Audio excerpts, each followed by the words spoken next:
Madame, Monsieur, bonjour et bienvenue à cette nouvelle édition de Fricatech sur Africa TV.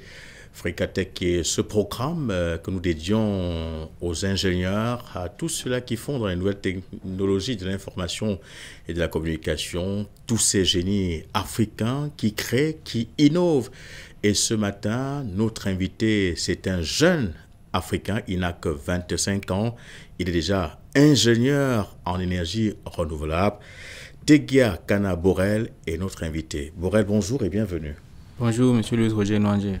Merci de me recevoir sur votre plateau. Voilà, vous êtes un jeune ingénieur de conception en énergie renouvelable et vous avez bien voulu nous honorer de votre présence pour que nous puissions parler de votre travail, surtout avec cette innovation que vous apportez dans la conception des drones, c'est-à-dire l'alimentation des drones par l'énergie solaire. Est-ce que vous nous parlez brièvement de ce nouveau projet qui est en cours? Oui, effectivement, ce projet c'est intitulé Tagus Drone qui vise à mettre sur le marché local camerounais tant que sur le marché national, tant qu'africain, des drones solaires. Donc des drones capables de se recharger par énergie solaire et de faire de nombreuses heures de vol. On parle là de 6 à 10 heures de temps de vol, comparé aux drones actuels sur le marché qui ne font que 30 à 45 minutes. Alors c'est un projet révolutionnaire que vous avez bien voulu mettre sur le marché. Je voudrais rappeler que vous êtes un jeune ingénieur sorti de l'école supérieure polytechnique de Marois. Oui, effectivement. Vous avez passé 5 ans. Oui. Voilà, et aujourd'hui, vous sortez avec ce très grand projet qu'il faut déjà apprécier. Alors dites-nous comment les Africains l'ont accueilli. Plutôt bien, plutôt très bien même, parce que déjà, il y a de cela quelques temps, nous avons lancé une plateforme d'investissement en ligne. Donc, cette plateforme a été lancée précisément le 21 mai 2019. Dès lors, nous avons été surpris des résultats.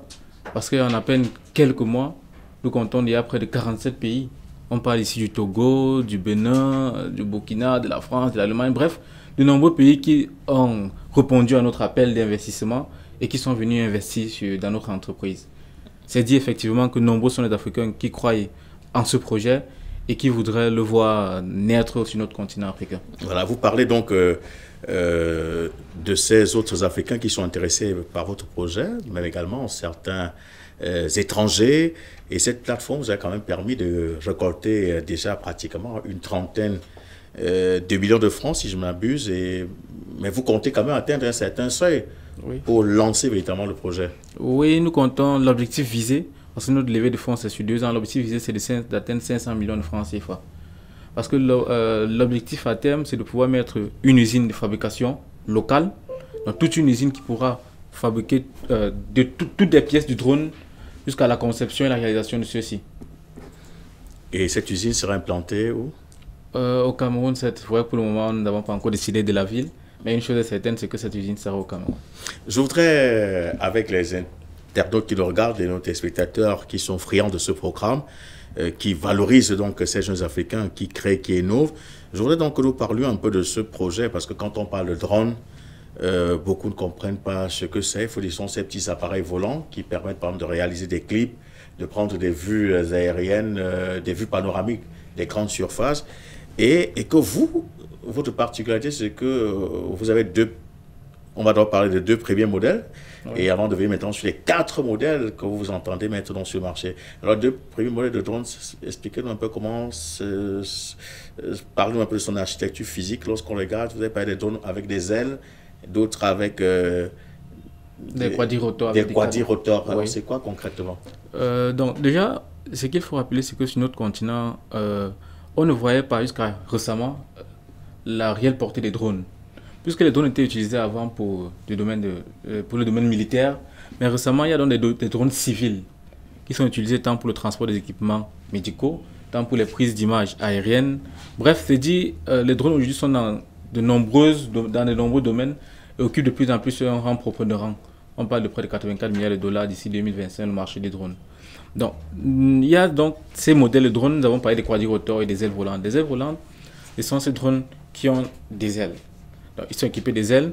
Sur ces ailes, on a des cerveaux moteurs. Donc, pour prendre un peu l'architecture du drone, on a ce qu'on appelle l'ordinateur de vol. Donc, cet ordinateur de vol, c'est cet ordinateur de vol qui permet de prendre ce qu'on appelle un code émis par une radiocommande. Donc, la radiocommande émet un code. L'ordinateur de vol, qu'on appelle contrôleur de vol, reçoit ce code, l'interprète et peut donner des instructions à des actionnaires tels que les servomoteurs, le moteur lui-même en passant par un ESC qui est un régulateur de vitesse. Donc, en termes d'architecture, ces drones à aile volante disposent d'assez d'espace pour que nous puissions disposer nos cellules solaires. Ça, c'est l'une des particularités. En pouvant donc disposer de nos cellules solaires, on peut donc ainsi atteindre des grands temps de vol. Voilà ce qui fait de votre projet un projet assez original. Oui. Et maintenant, vous avez parlé, lorsqu'on parle de ce programme, de 4 modèles, des modèles de surveillance, de reconnaissance, et avec une certaine particularité, quand vous pouvez filmer quelqu'un à une certaine distance, oui, l'appareil identifie la personne et envoie des informations si par exemple cette personne est recherchée par la police ou la gendarmerie. Oui, effectivement. Ça, c'est notre modèle, le SR21. Parce que le SR21, c'est un drone à aile volante. Un drone solaire à aile volante destiné à la surveillance des frontières. Pas seulement camerounaise. Aujourd'hui, l'Afrique a ce problème de surveillance des frontières. Donc, il est destiné à plusieurs États. Des États peuvent l'utiliser pour surveiller leurs frontières. Et il a cet avantage d'être équipé d'un système de reconnaissance faciale. Ça veut dire que ce drone est accompagné de tout un logiciel qui l'accompagne. On peut l'installer sur un ordinateur. Lorsque le drone est en train de survoler les frontières, par exemple, et que le drone prend des images, ces images sont envoyées en temps réel au niveau de la base. Et sur notre ordinateur, on peut voir la personne que le drone filme et pouvoir l'identifier. Ça veut dire que le drone peut, par exemple, vous filmer vous et dire c'est monsieur Louis.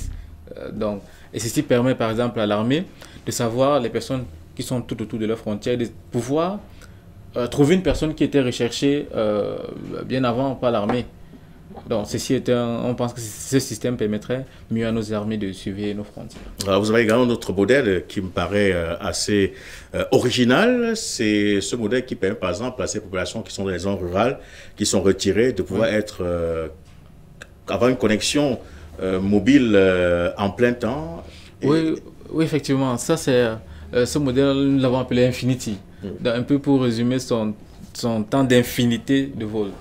Donc, on s'est rendu compte qu'il y a ce problème-là de zones encore non couvertes par le réseau mobile. Non couvertes par le réseau mobile. Donc, on s'est dit qu'il fallait trouver une solution à ce problème. On a donc développé ce drone qui est un peu comparé à un mini satellite terrestre. Parce que lui, là, il a cet avantage de pouvoir survoler autour d'un rayon bien précis et de partager le réseau mobile dans cette zone-là.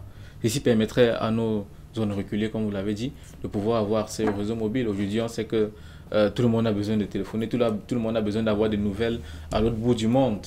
Et surtout pour ceux qui font dans le transfert d'argent, ça pourrait permettre à ces opérateurs-là de toucher encore de plus en plus des potentiels clients à travers le continent, surtout à travers les coins reculés. Il y a également un autre modèle qui, cette fois-là, vraiment me tient à cœur.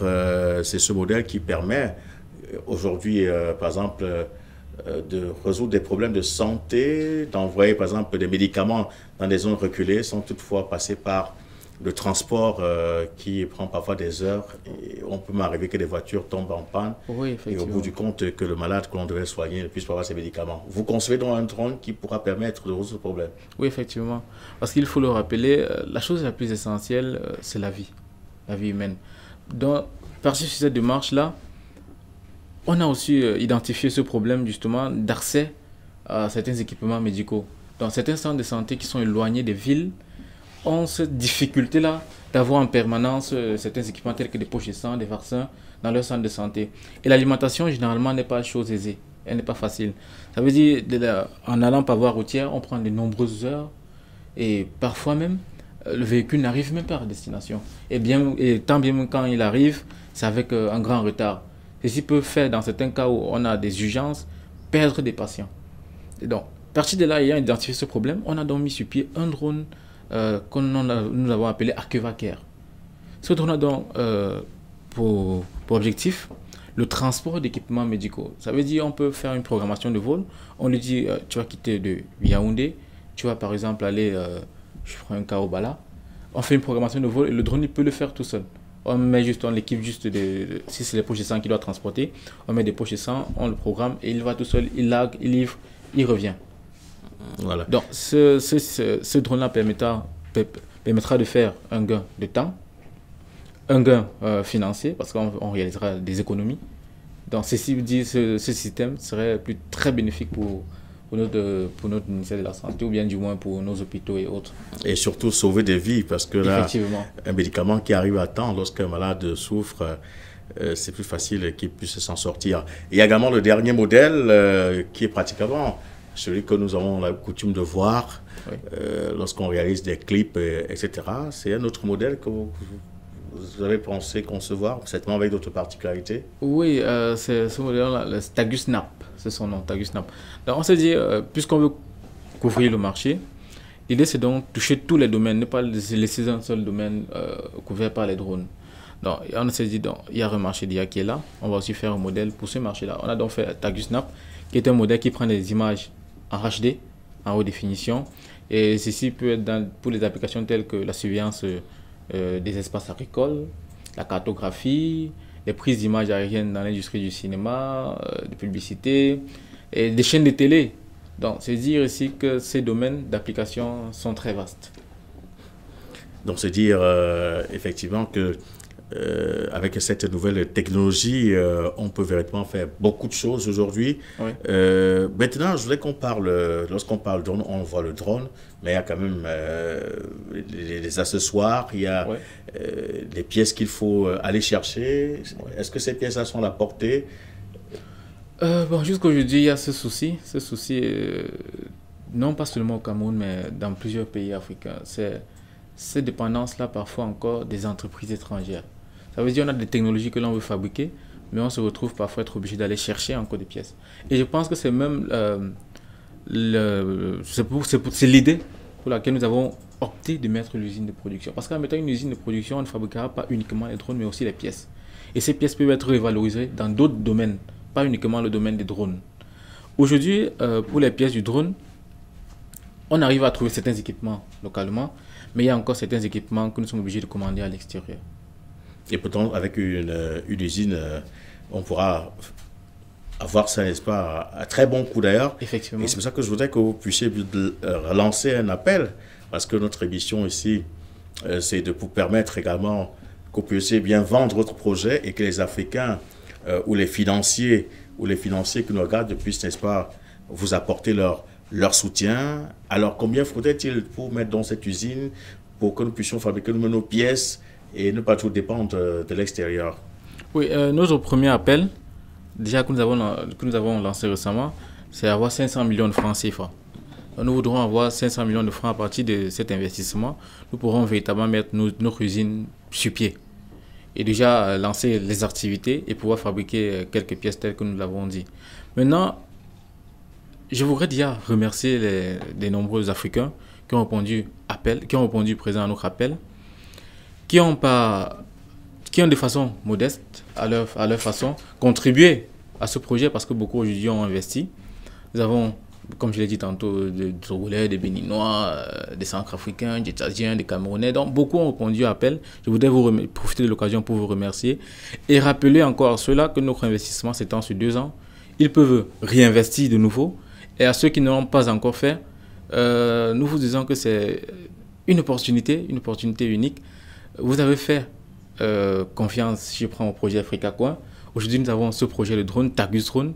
Je voudrais aussi que vous veniez investir dans notre entreprise parce que demain, cela sera une entreprise africaine, une entreprise pour les frères, les fils et filles de l'Afrique et nous ne pourrons qu'en être fiers. Voilà, c'est donc un appel que vous voulez lancer donc, aux Africains et partant bien évidemment du modèle de Africacoin, de PCAP, avec aujourd'hui cet immeuble siège qui est en construction au Cameroun et qui est dans le produit du financement de ces Africains et surtout ceux de la diaspora qui croient en l'Afrique et qui voudraient voir l'Afrique se réveiller, s'éveiller et ne plus dépendre entièrement de l'Occident. Et il faut également souligner qu'en mettant cette usine sur place, ça sera une opportunité d'emploi pour des Africains et surtout un élément de motivation pour ceux-là qui voudraient également être ingénieurs ou entreprendre comme vous. Oui, parce qu'il faut le rappeler aussi, l'un des objectifs majeurs du projet, l'objectif ce n'est pas uniquement de rapporter des fonds et ensuite de payer les dividendes aux actionnaires, non. il y a ce combat-là que nous devons mener en tant qu'Africains, c'est-à-dire la revalorisation de l'Afrique. Ça, c'est très important. Parce qu'aujourd'hui, notre continent est un peu délaissé à un certain niveau. Et ça veut dire qu'il faudra une génération qui va pouvoir redonner le rêve africain, redonner de l'espoir aux prochaines générations. Ceci afin que ceux-là puissent entreprendre, comme vous l'avez dit, puissent porter des rêves et les mener jusqu'au bout. Notre continent, aujourd'hui, on en a besoin. On a besoin de personnes qui produisent. Aujourd'hui, il faudrait qu'on ait des entreprises qui fabriquent des téléphones, des voitures, des télévisions, des téléviseurs. Bref, il faut que la productivité augmente en Afrique. C'est dans ce contexte-là que nous inscrivons particulièrement. Voilà. Et surtout qu'à travers ce financement, des Africains pourraient également créer des grandes écoles d'ingénieurs en Afrique, que ce soit tous les pouvoirs publics qui s'en occupent. Oui, effectivement. Parce que si également les privés s'en occupent, on aura peut-être plus de chances d'avoir des ingénieurs comme vous pour apporter des projets aussi innovants comme celui, n'est-ce pas, des drones que vous êtes en train de réaliser aujourd'hui. Mais il faut également signaler qu'une entreprise pareille devra donc bénéficier d'une certaine autorisation parce qu'on sait qu'on n'utilise pas les drones aussi n'importe comment. Oui, effectivement. Et dans ce sens-là, justement, nous nous sommes déjà rendus au niveau de l'ART et du MINDEF. Voilà. Donc ça veut dire... L'ART qui est l'Agence de régulation des télécommunications, et le ministère camerounais de la Défense. Oui, nous avons rencontré son directeur général. Nous avons discuté justement sur ces aspects-là d'autorisation. Aujourd'hui, nous sommes en train d'effectuer toutes les démarches possibles pour avoir les autorisations à ce niveau. Et au niveau du MINDEF, en fait, il faut le dire, il n'y avait pas encore une loi véritable qui régissait le domaine des drones. Mais au niveau de l'aviation, il y avait une loi. Donc, nous sommes obligés de nous implanter dans ce domaine-là. Donc, c'est au niveau du MINDEF, nous avons donc vu le MINDEF dans ce cadre-là, nous avons commencé à discuter et les démarches sont suivies pour avoir des autorisations, pour pouvoir élever nos engins et pouvoir voler. Alors aujourd'hui, vous êtes un jeune ingénieur de conception en énergie renouvelable. Oui. Vous n'êtes pas seul, vous êtes accompagné par également d'autres jeunes. Dans votre équipe de travail, vous êtes à peu près combien de jeunes ingénieurs? Actuellement, nous sommes 6, je crois. 6. Ça veut dire qu'il y a au sein de l'équipe un designer. Un designer. Donc, la personne qui au départ pense le projet, il le design, il le conçoit, et il donne un forme. Oui, voilà, effectivement. Une fois qu'il a terminé, il y a des ingénieurs, des électroniciens, qui commencent à penser ce qui sera à l'intérieur de la coque. Ouais, donc il y a la partie intelligence, on commence à penser. Et ils commencent à monter des pièces, à fabriquer le drone proprement dit. Et puis maintenant, il y a les informaticiens, les ingénieurs informaticiens qui viennent de travailler sur les applications qui accompagneront le drone parce qu'on l'a dit, l'idée ce n'est pas seulement de vendre les drones, mais c'est de vendre aussi le logiciel qui y aura derrière, l'intelligence qui y aura derrière le drone en question. Le système de reconnaissance faciale tel que nous avons parlé, nous avons d'autres systèmes que nous voulons mettre sur pied, la reconstitution en 3D, la détection des anomalies. Donc il y aura toute cette intelligence-là que nous mettrons derrière le drone. Outre ces personnes, nous avons aussi un juriste, parce qu'aujourd'hui nous avons fait un appel aux actionnaires, donc nous avons un juriste pour gérer toutes ces questions, que ce soit formel et que les gens n'aient pas peur de venir investir dans notre entreprise. Pour cela, nous avons des personnes aussi qui gèrent la communication et des représentants des pays, aujourd'hui un représentant au Bénin, un représentant en Chine, un représentant au Canada. Donc petit à petit, on essaie de prendre le territoire. Voilà, il faudrait bien vous féliciter pour cette initiative. Ce sont des faits et gestes comme ça qui font avancer le continent africain. Et nous espérons qu'au terme de cette émission, ils sont nombreux, certains Africains qui vont vous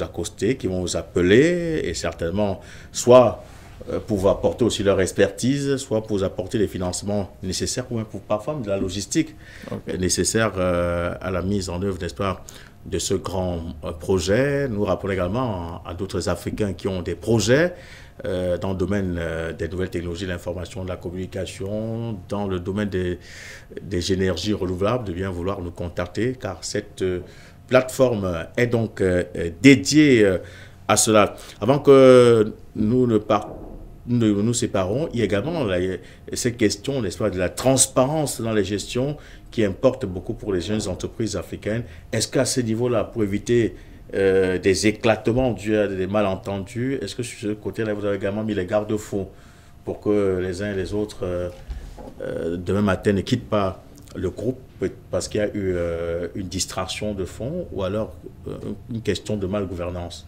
Oui, nous avons essayé de mettre des garde-fous tout autour afin déjà de sécuriser les choses et de permettre à un investisseur qui vient investir de se dire que ses fonds sont sécurisés. Donc, ce que nous avons essayé de faire déjà, à la base, c'est de mettre ce qu'on appelait un contrat d'investissement pour chaque actionnaire qui vient investir. Ça veut dire, une fois qu'il l'a fait, il a un contrat d'investissement immédiatement qui lui est délivré à partir de la plateforme où il peut le télécharger, le signer et le garder. Donc, il y a tout un compte bancaire qui a été créé pour Tagus Drone où les fonds y sont déposés. Et pour la sortie de ces fonds-là, néanmoins, il faut des autorisations. Ça veut dire que personne ne peut se lever du jour au lendemain, aller retirer cet argent et faire de ça ce qu'il veut. Alors, vous avez parlé tout à l'heure de Tagus Drone. Je voudrais que vous soyez encore beaucoup plus explicite. C'est une marque déjà, mais c'est quand même une adresse, parce qu'il y en a qui voudraient vous écrire votre adresse mail. Oui, l'adresse mail, c'est tagusdrone@gmail.com. Et le site internet, c'est tagusdrone.com. Alors, Tagus, donc T-A-G-U-S. D-R-O-N@gmail.com. Voilà.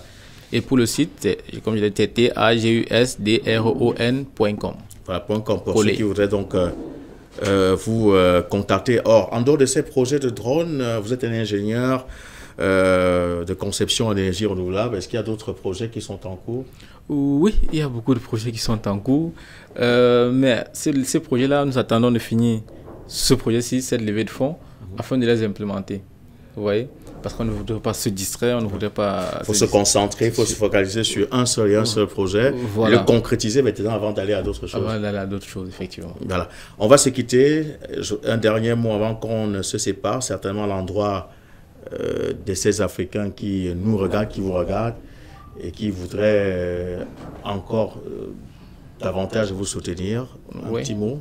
Déjà, ça fait déjà 4 à 5 mois que nous avons lancé le projet et vous avez été nombreux à répondre présent, et en cela Tagus Drone, par ma voix, vous dit merci. Nous vous disons merci parce que grâce à vous, nous avons eu du capital, nous avons eu une certaine petite renommée à notre niveau, nous avons commencé à nous faire un nom tant au niveau du Cameroun qu'en Afrique. Ceci pour dire que le projet avance à petits pas et que petit à petit nous sortons la tête de l'eau. Et ceci grâce à vous. Et nous sommes certains qu'avec vous à notre côté, nous ne faillirons pas. Donc, un nouvel appel, c'est de continuer à nous soutenir, c'est de continuer à investir dans l'entreprise, parce que demain, ceci ne sera bénéfique que pour nous tous. Voilà. Tant au niveau de l'image de l'Afrique que du partage des dividendes. Merci. Voilà ce qui est bien dit pour Tagiakana Borel. Je rappelle que vous êtes un ingénieur de conception en énergie renouvelable. Vous n'avez que 25 ans, sorti fraîchement de l'École nationale supérieure polytechnique de Marois, c'est au Cameroun, et que vous êtes donc à la tête de ce grand projet de conception et de réalisation des drones que nous avons donc largement expliqué pour leur utilité. Et merci donc d'être venu et d'avoir partagé ce petit moment avec nous. Nous espérons bien évidemment que les 500 millions que vous attendez vont être, n'est-ce pas, faire dans les tout prochains jours. Les Africains vont vous accompagner comme ils accompagnent de nombreux projets de développement sur le continent. Merci et surtout très bonne chance à vous. C'est moi qui vous remercie, M. Jean-Louis. Madame, Monsieur, c'est donc terminé pour cette édition de Africa Tech. Et notre invité n'était autre que Tagiakana Borel, cet jeune ingénieur camerounais de conception en énergie renouvelable de 25 ans. Il est venu nous parler de son projet. Merci infiniment à vous et nous espérons qu'il aura le soutien nécessaire pour poursuivre ce chantier qui pour lui est assez exaltant et qui pourra permettre à l'Afrique d'avancer, à l'Afrique de bouger. Bon suite des programmes sur Africa TV.